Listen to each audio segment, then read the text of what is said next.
shocking. China Speed, the infrastructure titan.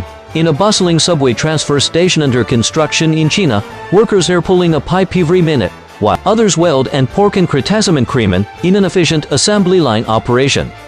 A team of mechanics and ground crew has minimized labor input, despite challenges like densely packed buildings, a deep excavation PID, and limited construction space. The construction team has optimized their methods. By integrating modern sensing technology, data processing, and communications, they've built a comprehensive monitoring system for the excavation project. This system enables real-time, precise monitoring, enhancing efficiency and accuracy while ensuring construction safety.